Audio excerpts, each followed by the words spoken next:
Once I counted birds on a very remote, unpeopled atoll in the South Pacific.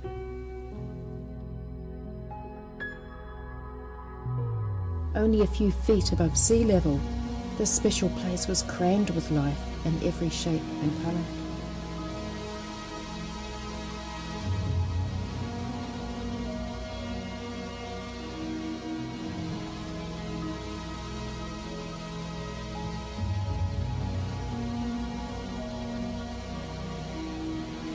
In all our busyness, it could be very easy to forget such places and their fate with rising seas. Yet 10,000 miles away, it's funny how the wind in my forest sounds like the sea.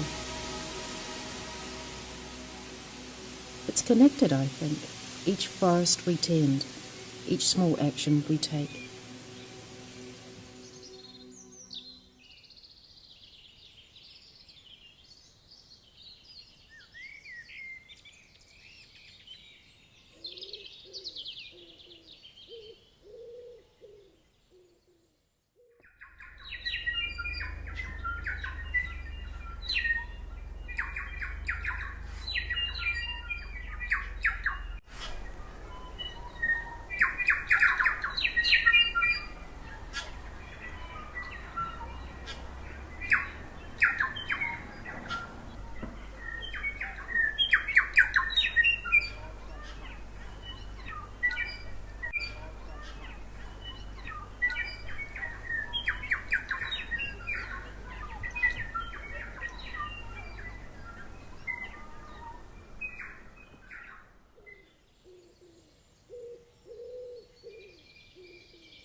So first of all, you're a forester, Chris. And Yes. I just wanted to know a little bit about what type of forestry work you would love to do. What's your interest in forestry? Continuous cover forestry, close to nature approach to forestry inspires me to get out and get involved with small woodland owners, from establishment through to woodland owners like Paddy Wilkinson, who years ago was told the only thing that will grow in Ireland is Sitka spruce, plant Sitka spruce, and he now is restructuring that stand. And basically work with the dynamics of a forest system to work with people who are interested in re-establishing broadleafs throughout Ireland. What sort of clients do you think you'll have, or would you like to have? Quirky ones. Okay. And what do you have their neighbours are always looking over their heads, scratching their heads. Okay. Those type of people are great, and they're the people that move things on and who are willing to think outside the box, and really actually people whose eyes aren't clouded over, who can look around and see what works and what works very well. I find those people inspiring, and if I have something I can bring to the table and I can learn something off them, that's great. Do you have something to bring to the table? I do. I have a passion to bring to the table. I think I've learned a lot in Newton Rig. There are some aspects that I don't think are catered for at all for small woodland owners. Things like zero impact extraction, where you can go in and leave just your footprint for taking trees out, and not always going with the option of heavy machinery going into an ecosystem, forest ecosystem. Single tree selection, helping people understand what's going on, even though a lot of people have maybe an emotional understanding of what's happening with their trees and in a forest, to actually help them just hone it a little. Well, I just want to know firstly what you hope to get from today's field trip. Well, I'm really looking forward to the trip today because I walk in these woods quite often with the dogs, and I'm really just interested in seeing the different trees that will be left, trees that will be marked for removal, and exactly how something like this is managed. And do you have any way to practically apply what you're learning from here? Have you woodland yourself, or? Well, I've just bought 17 acres surrounding my house. It's good quality land. It hasn't had trees growing on it as such, but there are some very nice old deciduous trees on the boundaries. So I'm really hoping to plant probably maybe up to 7 acres with mixed planting, but primarily broadleaf trees. So I'm hoping that today will give me a feel of what that type of work will entail. Great. Do you have woodland, or do you have some trees yourself? I don't. I'm living in an urban area. I'm living in Kilkenny City, and my interest is really stems from a policy point of view primarily.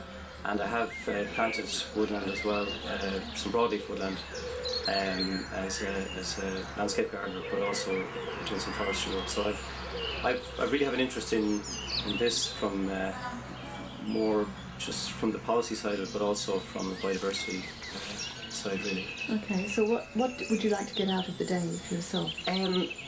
Really to learn about continuous cover forestry. I mean, all I know is the Irish experience, which is large plantation coniferous forest.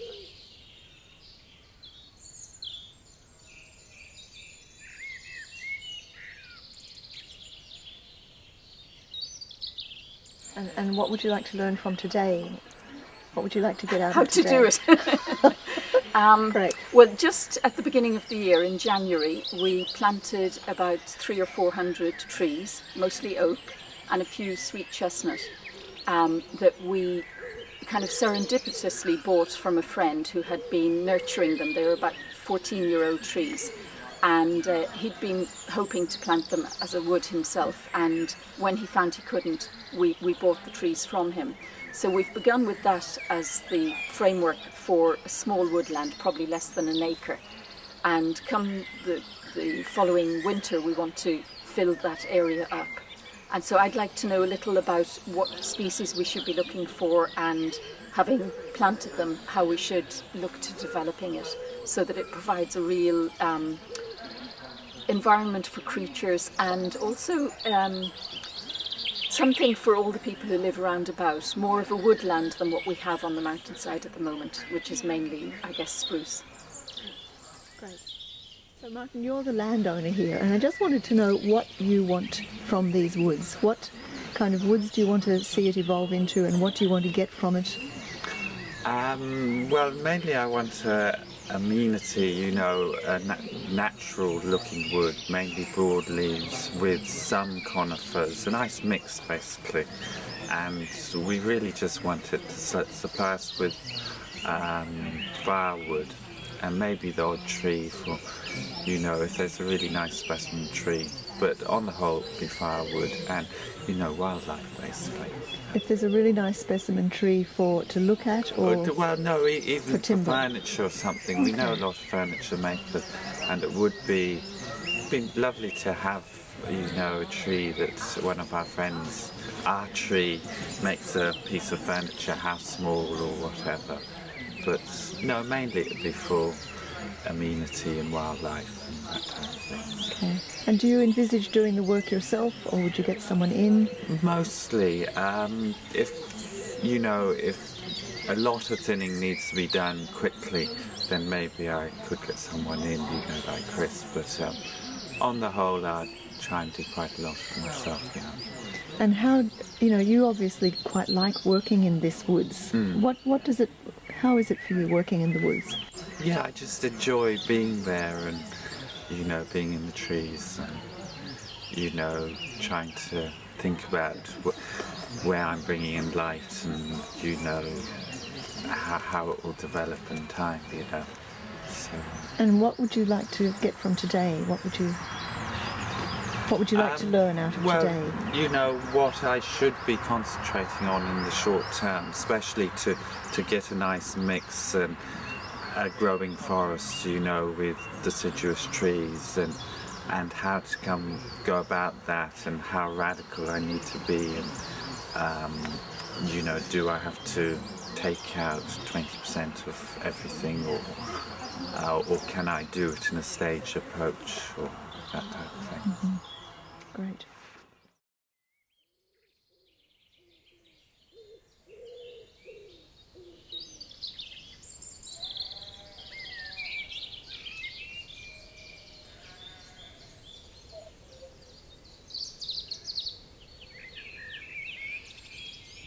We built our house a few years ago in a small woodland, and quite a number of the trees had to be felled. While we saved the cut trees as logs for our new fire, we often burnt the large amounts of branches, trying to tidy it all up. The spruce branches sent up massive plumes of smoke.